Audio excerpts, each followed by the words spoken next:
Hello, I'm Ray with yet another midweek message, the 180th midweek message, I believe.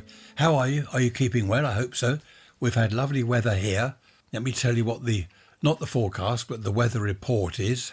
1030 millibars on the barometer, 64% humidity, 19 degrees centigrade.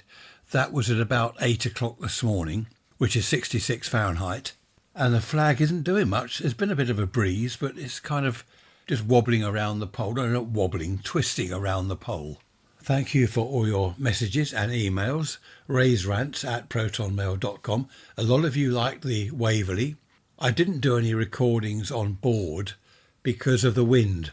I had the little hairy muffler thing over the microphone, but even then, with the wind, it was terrible. And of course, inside, in the downstairs, not downstairs, below deck in the lounge area and the other areas, so many people, it was noisy. Everyone's chatting away at once. So I couldn't really make a recording. It just wasn't possible. But you all enjoyed my story about it all, telling you all about what happened. It was a fantastic day, and I can very much recommend it should you get a chance to sail on the Waverley paddle steamer. I bumped into a chap the other day, and we haven't seen each other for a while, and he was saying, "How are you doing? How are you?" And we just got talking, and I said to him, "Oh, it's funny I should bump into you because I bumped into a friend of mine that I haven't seen for years, since I was in my 20s. And he said, "A friend?" I said, "Yeah, a friend that I've known since my 20s. I've not seen him since then." And I was about to tell him, I started by saying, it was amazing what he's been doing. And he said, "You mean an acquaintance?" So I said, "Well, a friend of mine." I said, "Anyway, it was amazing what he's been doing." And he said, "Oh, hang on, just stop you there. You said it was a friend of yours." And I said, "Yes, a friend of mine. I've not seen him since we were both in our 20s. And he said, "Well, he's an acquaintance." And I didn't know what he was talking about. I said, "No, a friend of mine." And he said, "No, he's an acquaintance, surely." I said, "Well, whatever." Anyway, he was telling me that and he stopped me again. And he said, "If you haven't seen him since your 20s, he can hardly be a friend." So I said, "Okay, well, whatever." He said, "He's an acquaintance, isn't he?" I said, "Yes, okay, an acquaintance, that's fine." So what he was telling me was, and he stopped me again, he said, "You see my point? I'm not trying to be funny, but you see my point. He can't be a friend if you haven't seen him for decades and decades. He's an acquaintance." So I said, "Yeah, I do see your point." Anyway, he was telling me, and then he said, "You're not just agreeing with me for the sake of it." And I said, "No, I'm not, no." I got fed up with him at that stage. And he said, "Anyway, what were you going to tell me?" And I said, "Oh, it doesn't matter, I forget now." And then he said, "Look, we must keep in touch. We'll have to have a beer together, have a drink somewhere. Give me your phone number." So I lied. I said, "I haven't got my phone with me." "Oh, why not? Everyone carries their phone. What's the matter with you? Don't you carry a phone with you? What's the point in having a phone?" He went on like this. I said, "No, the battery's had it. So I've left it at home." I said, "I didn't use it anyway, really, though. It's just something I used to lug around. No one phoned me. I didn't phone anyone, and he used it for emails and stuff. So I'm not really bothered." "Oh, well, we must meet up. We've got to keep in touch." In the end, I sort of got out of it. I said, "Look, I'm off to an appointment. I can't stop, but great to see you." And I went. Fortunately, he doesn't know where I live. He hasn't got any contact details, so hopefully I won't run into him again. But people, what's the matter with him? Being pernickety, is that the word, pernickety or something? An acquaintance, oh, he's a friend, no, he's an acquaintance. Oh, for goodness sake, get a life. That came to mind. I nearly said to him, "Get a life." What I was going to tell him about this other friend of mine, he suffers from anxiety, and he was telling me he's about my age. He said now that he's in his 70s, he worries about things. As I said, I've not seen him since we were in our 20s, and he now worries about things. He never used to be a worrier. He was carefree, footloose, fancy-free and all that. And he said now he worries about the slightest thing. If he'd made an appointment to have his hair cut, he was saying, for example, that's next Thursday. Tuesday comes, "Oh, I've got a couple of days. It's all right, it's not Thursday yet." Wednesday, "Oh, it's tomorrow. Haircut tomorrow. Oh, I wish I hadn't booked the appointment. I wish I'd made it next week." And he was telling me all this, how worried he gets about things and anxious. And he wakes up at night. "Oh, haircut Thursday. Oh, I really don't want to have my hair cut. Oh, once it's over, it'll be done."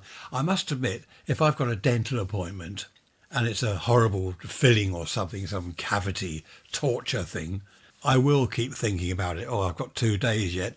And then when the day arrives, dentist today, when I leave the house, I'm thinking, next time I come in through the front door, it'll all be over. And daft things like that. I know it's silly, but that's the dentist. I mean, that's not nice, is it, going to the dentist? But having a haircut, he was telling me he worries about everything. Even a member of the family, his family popping round. He worries about that. Or they're coming round Saturday morning. I wonder what time they'll be here, Saturday morning. I don't think I really want to see anyone Saturday. Well, I suppose I'll have to. Or I wish I'd said I was busy. He was going on like this, and I said, look, you've got to relax. This is stress, isn't it? Making himself stressed. Over what? Over nothing, really. I understand, as I said, the dentist business, that's different. No one wants to go and get tortured. But to worry about someone coming round for a coffee or having your hair cut or something, I felt sorry for him. I said, have you been to the doctor? And he said he has, and he's got tablets. I forget what they are. What happened to Valium? Do you remember Valium? That was good. That worked well for people, didn't it? It's diazepam now, isn't it? Now, in the old days, what's the point of all this? You're thinking, you're rambling on about some bloke none of us know or care about. I was just going to say, in the old days, people got anxious. Yes, I didn't. I don't remember ever being anxious. Well, apart from the dentist. But I suppose in the old days I was young, wasn't I? He was young in the old days and he didn't worry about anything. But I don't remember older people becoming anxious like that. It seems these days everyone's anxious. They all suffer from anxiety. I suppose it's a totally different world now, isn't it? Everything's changed. I have just had my mobile phone, problems with my mobile phone. Honestly, I nearly swore then. Silly thing it is. It says you can't take a photo, there's no storage. Oh, there's no storage. Delete some apps. So I got rid of half the apps, ones I don't use. You can't take photos, there's no storage room. I rebooted the whole thing. I cancelled it all. Wiped it all as if I'm going to sell it to someone. Loaded everything up again, from the backup rubbish and all that stuff. I don't know. I hate it all. I don't want a mobile phone. Now, it does work, but there's hardly any storage space. Trish said, buy a new phone. Let's get you a new phone. They're hundreds of pounds. Some of the family members' phones are £1,000 a go. I'm not spending £1,000 on a mobile phone. No one phones me. I don't phone anyone. What's the point? Anyway, Trish is going to have a look at prices. You see, it's all that sort of thing, not me, that other people get anxious about. Oh, the phone isn't right. What do I do without the phone? I mean, I don't care. If I go out without my phone, I don't care. In fact, it's a bonus. People can't annoy me.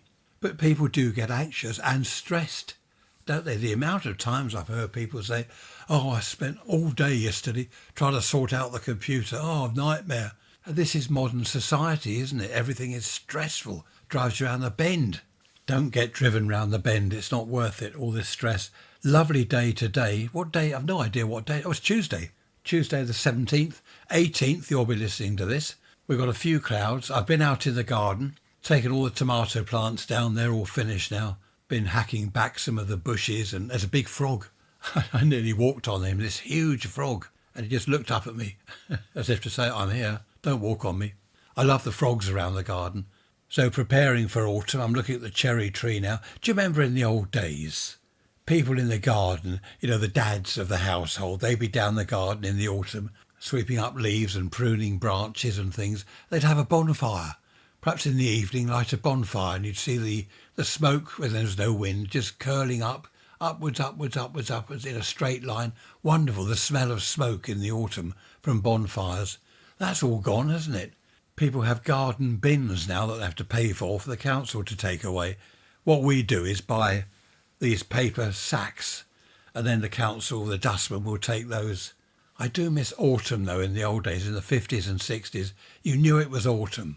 The evenings were getting a little bit darker. There's the smell of bonfires. It was fantastic. You can buy these paper sacks around at the local shop, and then you fill them with your garden rubbish, and the dustman collect them once a week. So I suppose that's a good idea.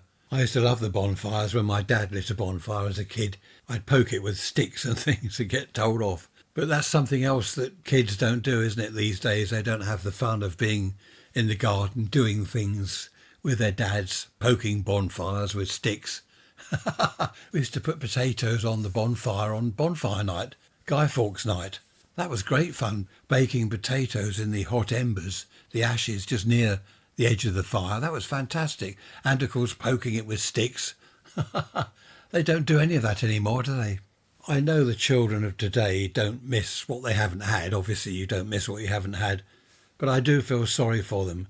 They don't go down the garden in their wellies, sweeping up leaves and mucking about down there in the autumn or in the spring, helping Dad dig over the vegetable plot.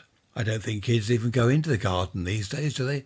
Perhaps only to kick a ball around for 10 minutes. Do you remember poking bonfires with sticks when you were a child? Let me know. Raise rants at protonmail.com. Have a look at the website. I've only put a few pictures on my paddle steamer trip round the Isle of Wight because I was too far away from the island to take decent photos. I only had my phone, and then halfway round the trip it's saying, no storage, you can't take photos, there's no storage. I felt like throwing it in the sea. I wonder whether it's insured. I'll have to check on that. I should have thrown it in the sea and then claimed insurance. No, it's probably not insured. It's an old phone anyway. So what's coming up this Sunday on Sunday's episode? I have no idea. No idea at all. I'm sure between now and then I will think of something. I shall look through one of my 2 ideas books. Take care, look after yourselves, be good, be bad, don't get caught. And above all, stay healthy and happy. Thanks for listening. I've really enjoyed your company. Bye-bye for now.